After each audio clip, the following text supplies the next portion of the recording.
KFI AM 640. It's Later with Mo Kelly. We're live everywhere in the iHeartRadio app. We're live on YouTube. In fact, we're live on Threads. I put the live link there. We're live on Facebook. We're live everywhere. So just join the show, the video simulcast. And I was listening to Mark Ronner, our newsman. Hey, Mark Ronner, good evening. Evening, Mo. I was listening to him during the news break, and it brought back this flood of memories. I remember I was at Calimere Middle School when one day I went to school, and it was the whole discussion. Ozzy Osbourne bit the head off a bat in a concert. Now, this is pre-internet. So mostly this is news reports, word of mouth, telephone train. We weren't exactly sure how it happened. But then, you know, as years go on, you get more of the story. But it was such a phenomenon back then. Not only did it happen, but it happened in Iowa. And so that's the wrong place to bite off the head of a bat. Well, I was always on the side of the bat. Well, actually, Ozzy Osbourne is someone who, if you know anything about him, he was a lover of animals. He thought, as the story goes, that he was biting the head off of a rubber bat. Now, he probably was under the influence of some sort of substance. You think? I'm just guessing here. I'm spitballing. Okay. But as the story goes, it was a dead bat, but it was a real bat found by some concert goer outside of his school, and he and his friends decided to throw it up on stage. I don't know who in the world wants to pick up a dead bat, but as the story goes, picked up the dead bat, decided with his friends to take it to the concert, and they were determined to throw it on stage to see what Ozzy would do. Ozzy looked at the bat, picked up the bat, bit off the head thinking it was a rubber bat, and according to Ozzy, all the gooey stuff started coming out of the inside of the bat, so he realized it was real. Yeah, the nougat. I was lucky enough to be able to go to an Oz Fest at the Gorge in Washington, and it was a really fun day. I'm not a huge metalhead. I don't look like Foosh. I don't have the hair for it. But lots of fun, and now I feel really fortunate to have gotten to go. Yeah, I always felt kind of left out. I couldn't bang my head, and have my hair flopping around in Calimere Middle School. It just didn't. I knew all the music. I just didn't, I couldn't partake like everyone else. I understand. Kind of stood out, stuck out. But thoughts and prayers to the family of Ozzy Osbourne. He's someone I did listen to a lot of growing up, if only by osmosis, where I was going to school, Calimere Middle School, during the height of his fame in the early 1980s. Yes, you would hear Ozzy Osbourne everywhere. But when you were telling that story about the bat, it just brought back this flood of memories of how big a deal. If you're not old enough to remember, it was a hell of a big deal. In the way that the police and NWA, F the police, how that kind of transfixed media and all that was wrong in music. You'd have to stop these young people. They're out of control. That was Ozzy Osbourne because of that incident. And I think if it happened in maybe New York, people wouldn't have cared as much, but it happened in Des Moines, Iowa. No, even though it's horrific to kill an animal like that if it wasn't already dead, it's a very rock and roll thing to do outrageous stuff that will horrify parents everywhere. I can get behind that. Yeah, and I don't want to say it defined his legacy, but everyone knew at that moment he would forever be known and connected to that moment. Oh, that's way up in the first line on your resume, no matter what else you do in your life. If he never had another concert, that was going to be, unfortunately, as we talk about it now, part of his obituary. I think everyone knew in that moment. Yeah, you don't get to choose that for yourself. You do that, you own it for life. It's a sad day coming after the passing of Malcolm Jamal Warner. Seems like, can we get a break, please? Well, you know what they say. Threes, yep, I know. Yep. I know. I didn't want to say it out loud, but you made me go there. So that means there's another one we have to wait on. It's probably tomorrow, maybe later on tonight. It might be me right here. I don't think you would qualify on that level. No disrespect. No. We'll miss you. Don't get me wrong. I appreciate that. But no one's going to give a damn. Let's not get all emotional now. Also on the show tonight, Mark, you and I are going to have a conversation next segment because I'm going to play some audio from the owner of the LA Times. He went on with Jon Stewart. I saw that last night, and I was going to mention it to you. Oh, absolutely. And he made some pronouncements about cancer research, the future of LA Times, and he almost sounds halfway credible if you just sanitize his remarks. As incredible as Jon Stewart's first segment was, that interview was a horrible failure on his part. No, it was. It was because it was not what I say. It lacked curiosity. It did not dig down on some of the low-hanging fruit, which is really part of why he is a controversial figure and why anyone would want to talk to him in the first place. Yeah, I'll save my ammo for the segment, but I was really disappointed with how Stewart did that. We'll talk about it next segment, as a matter of fact. And also, you heard Mark Ronnie's talking about the heat wave going around the country. Well, Americans are advised not to drink alcohol in not one, not two, but 18 different states, mostly in the South. Hold on now. What? Yep. Yep. Horse feathers. Yep. Don't drink alcohol down south because of the heat, it'll kill you. But they're going to, so, oh well, we're just going to have to deal with the death toll. It doesn't matter anyway. Right? They're not going to listen to damn science. What are you talking about? Jeez. Please get out of here. And, public health has issued some more warnings about not going into LA beach water because it's full of feces. Thrifty ice cream just might be back. How'd you like that segue? Going from feces to ice cream. From poop to chocolate. Yeah, tasty to tasty. Thrifty ice cream just may be back. They've been teasing a possible return on social media. So we're going to dig into that. Yes. And we're not talking about in just grocery stores. We're talking about someone purchasing Thrifty ice cream and then putting up some way that you and I can buy directly Thrifty ice cream. But, that's speculation. But when we come back, we're going to talk about the LA Times and their desire, get this, to go public. You're listening to Later with Mo Kelly on demand from KFI AM 640. KFI AM 640 is Later with Mo Kelly. We're live on YouTube, Facebook, Instagram, the iHeartRadio app. And the LA Times is something that I grew up with. It's something I literally did read every single morning. My parents would read the LA Times, and then I would take the sports page or the Metro section. But it got me in the habit of staying informed on a day-to-day basis. It helped me in school. It helped me with a better understanding of how the world around me worked because we didn't have cable TV back then. We didn't have the internet. It was just print media. It served a very important purpose in informing the general public. Print media is not that anymore. When I say print, I'm talking about the actual print, not online print, but physical print. There are few people in my neighborhood who still actually get newspapers thrown over the fence to their house. I don't know why. Maybe they got it as a gift. I don't know, but people still do buy physical newspapers. I'm not one of them. But I miss what the LA Times signified. It was never the New York Times. It was never one of those preeminent newspapers when it came to journalism, but it still held a very fond place in my heart when I was growing up. Those times are over. The present owner, Patrick Soon-Shiong, has made it very clear that he wants the LA Times to more reflect his personal politics, not necessarily letting the journalists lead the way. He's been heavy-handed with what the editorial section can and cannot print, going back to the presidential race, did not allow the editorial board to endorse any Democratic candidates. I'm saying not just president, all the way down. And that seems to be the future of the LA Times. He was on with Jon Stewart last night, and I wanted to play two clips and get your thoughts, Mark Ronner, because you've probably heard this, but you and I have discussed the future and the past of print media and where it may be headed. This is Patrick Soon-Shiong, and he's detailing the moments leading up to his buying the paper and why he wanted to buy the paper.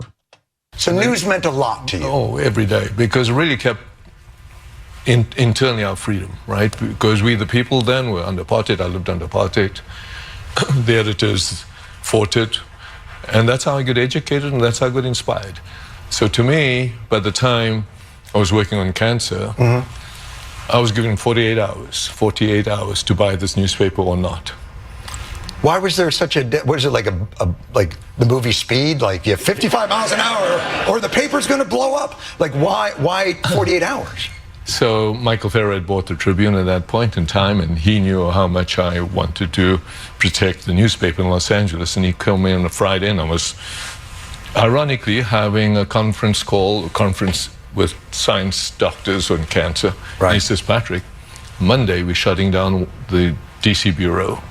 We're shutting down Los Angeles, moving to Chicago. You've got 48 hours. If you want to buy it, it's $500 million. That's it. you had to make a $500 million decision, take it or leave it, 48 hours. You got it. And was that a gut-wrenching decision? Was it a sleep-losing decision? It was a decision that I had to talk to my wife about. If I may, how'd that go? Actually, because we both grew up in South Africa. Oh, so she was invested in this as well? Very much so. And we said, okay. But he said, no due diligence. You can't go to the newsroom. You don't know anything. 48 hours. So I brought the team in. They came over. And by Monday, we bought the newspaper. Too bad. At this point, I wish you just would not have. Yeah, can we get in a time machine and go back and make him rethink that? He may have saved the paper, but he did not save the brand. Oh, no. And the thing about his appearance last night was that he's kind of a personable guy. He's kind of a likable guy. And that distracts you from the fact that he's been such an absolute and utter disaster for the newspaper. I pity the longtime journalist there who, when I was still at the Seattle Times, we always kind of talked about how the hall smelled like a slaughterhouse. People had been crying in the hallways. Yeah. There were all sorts of rounds of layoffs and buyouts. But we never, and every newspaper has to apologize for its editorial board because that's separate from the journalists. And the editorial board. People don't understand that. Well, some people do, and now the ones listening to us do. Yeah. But, if you're just a shoe leather journalist, you always have to apologize to people out in the real world. Like, no, we don't write those editorials. That is the Brahmin class with the monocles that cranked out that awful thing. But Patrick Soon-Shiong, newspapers are going extinct. That's no secret, and that's horribly sad. He's one of the people accelerating that extinction because of what you talked about, which is he didn't respect the separation of ownership, editorial independence. Yes.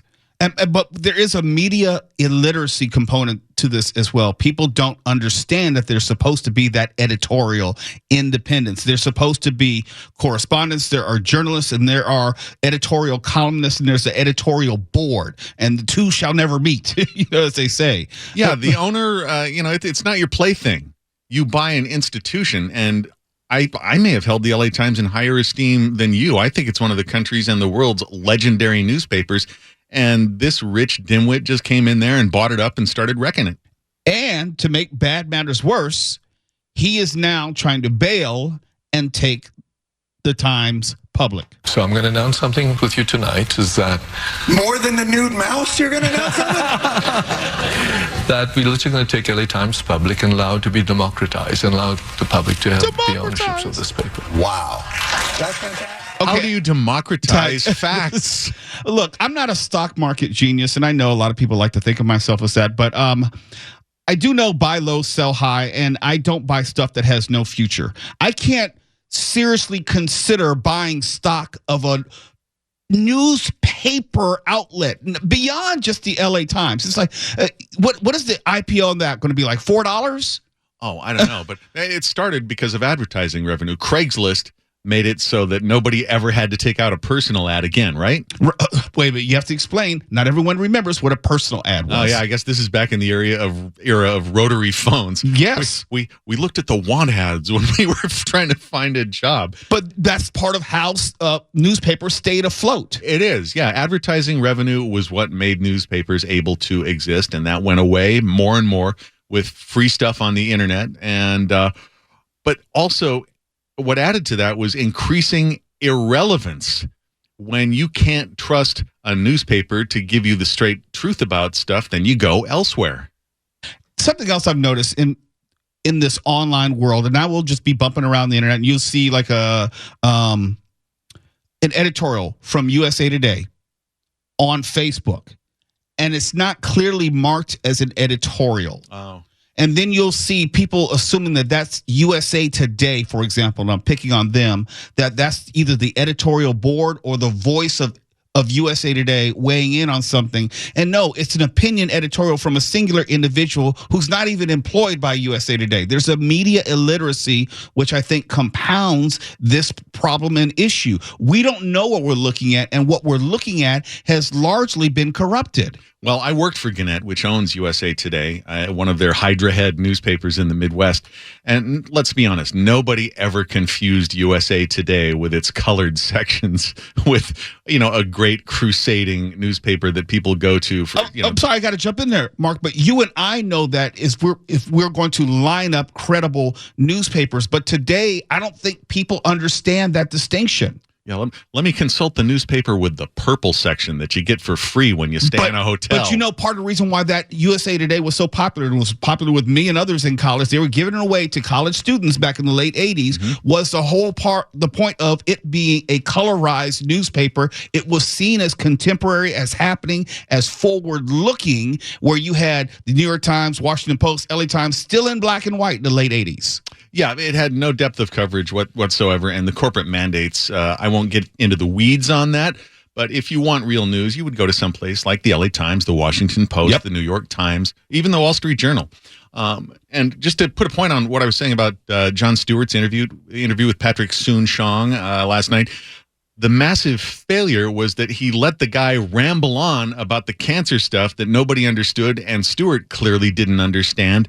And I saw the unedited version. It went on for something like 20 minutes. Stewart never tried to hold Soon-Shiong accountable for this violation of the sanctity of the separation of ownership and editorial at his own newspaper. I don't understand, to dovetail on that point, I don't understand how he allowed it to happen within the same media space, the same news cycle as Stephen Colbert, who he was railing about on his show the same week. Well, that first half-hour segment of the show last night was an absolute scorcher, and it was thorough, and it was just a master class in TV satire that touches on current events. If you haven't seen it, get it on YouTube. That's how I watched it. Because I sent it to you.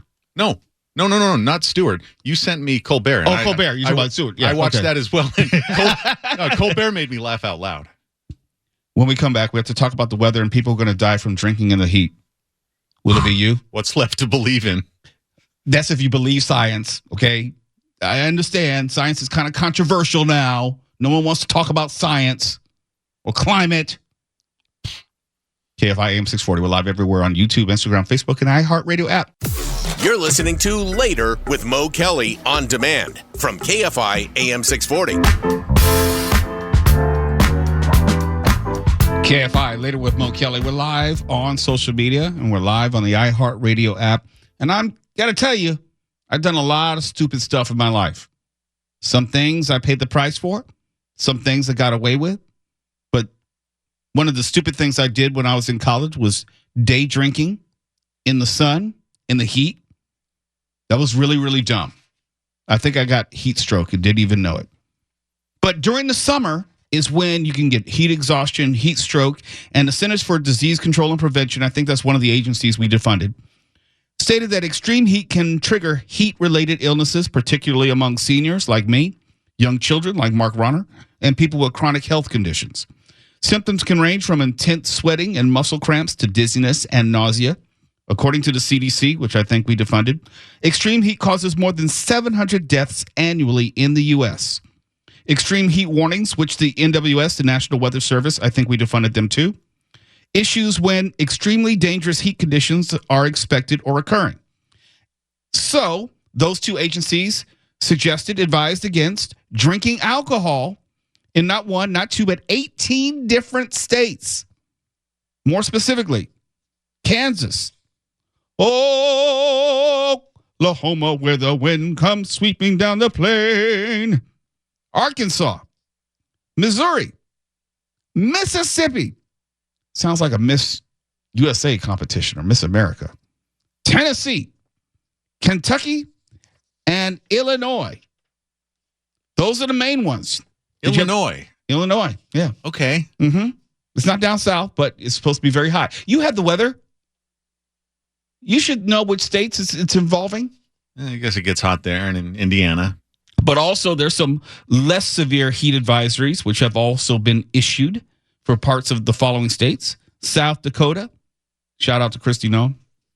Nebraska, Texas, or Texas as they say. Iowa, Louisiana, Alabama, Keith Jackson, Fumble Liar, Fumble Ruski, Florida, Georgia, Georgia, North Carolina, South Carolina. Don't drink any alcohol in any of those states. California, you should be okay. Didn't you say like California should be in the 80s or at least Southern California? Yeah. Okay, so we'll be good. No, we're good to have a beer. All right. In fact, if you want to bring some in, that'd be great. I only drink beer, not at work, number one. And I only drink beer at Dodger games. I knew you were going to say that. That's the only time I do. What's a beer cost at a Dodgers game? Like $15, no exaggeration. Oh, of course. Okay. And it's the tall, like Magnum. Yeah, they're pretty big, but still, yeah, it's pretty expensive. It's like $15. And I remember I got a Modelo. And I said, wow, okay. And a Dodger dog. A Dodger dog. And I'm sitting out in the sun. So I'm being very careful because I know I'm on the wrong side of 25 and I take that to the head and I'll be laid out there and miss the rest of the game. But no, I'm not going to bring you beer in the studio, Mark Ronner. I thought we were friends. But we are friends. Please proceed. If we weren't friends, I would actually bring you beer so you could get fired. Oh, so perspective is the key here. Yeah, I don't want to call any names, but we have had some people leave up out of here for drinking on the air. Now, there's always somebody at any radio station who's just really obviously plastered. But there were some, not going to call any names, there were some people who were more blatant about it than others. We've had people come to work with the beer in their hand, already sloshed. Oh, just open carrying. Open carry. Open container. I feel naive because somebody pointed out somebody I knew who apparently came to work just blotto, and I didn't notice it, didn't smell anything. I just thought it was how the person acted. But this person was an on-air personality. And then got on the air. Okay. And it was apparent to everyone who was listening and paying attention. And, the person took the beer into the studio with him, her, they, and kept on drinking. How could anybody not tell? Was it like life on a campfire 24 hours? Everyone knew, but I guess some people looked the other way. I guess not every single drunk sounds like Foster Brooks, but still. You're really dating yourself. But that's shut up. They don't know who Foster Brooks is. Everybody does. Foosh, come on. I bet you Carnisha has no idea who Foster Brooks is. Why you put me in this? Yeah, leave her out. She's not going to know. She didn't know the movie Alien. Yeah. So, tell me I'm wrong. It's unfair to bring her into it. Okay, Stefan, do you know who Foster Brooks was? Oh, I've heard of the name. I couldn't tell you what he did. No. You're thinking of Foster Grant sunglasses. I'm talking about Foster Brooks. You're putting words in his mouth. No, I'll be honest. I've heard of the name. I couldn't tell you what or where anything about him. He's a legendary drunk, or at least his shtick was. He was on all the Dean Martin roasts when we were growing up, and his shtick was that he was a drunk and he could mimic like belching and stuff during his speech, and he was hilarious. Yeah. Look him up on YouTube. You know what, Daniel, where are you when I need you? Bring up a Foster Brooks clip real quick before we go to break. Yeah, you're feeling very old tonight, Mark. It's not old to know things. No, but your cultural references are like 1973. I grew up with my grandparents, and so all my tastes and references are like 2 generations before me. And so I watched all the stuff they were watching when I was just barely able to walk. If you're watching our YouTube show right now, you can see some old Dean Martin, Foster Brooks. Yes. It's good stuff. I got one of him roasting Don Rickles. I just don't know if there's cursing in it. Well, we can always dump it out. Let's play it on the edge. Don Rickles is probably cursing. As the poor Frederick and gentlemen just told you.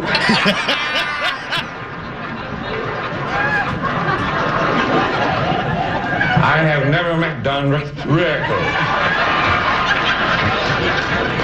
In fact, he's probably wondering what I'm doing here. He has never even seen. He has never seen me before. It's Later with Mo Kelly, KFI 640 live everywhere in the iHeartRadio app. You're listening to Later with Mo Kelly on demand from KFI AM 640. Ooh, Later with Mo Kelly on KFI AM 640. Ooh. Live everywhere on social media and the iHeartRadio app. You love Thrifty ice cream just like I do. I've loved Thrifty ice cream for all of my life. Yes. All of my life. I don't know if it was 15 cents, 25 cents when I first started falling in love with it, but it was really, really cheap. It had to have been less than a quarter. But we know with the closure of Rite Aids all around the country, the question was what was going to happen with Thrifty ice cream. And I've gotten your messages. I know you can get those tubs of Thrifty ice cream in like Albertsons. I'm not talking about buying it in a grocery store. I'm talking about just getting a scoop here, a scoop there. I don't want a gallon. I don't want that much ice cream.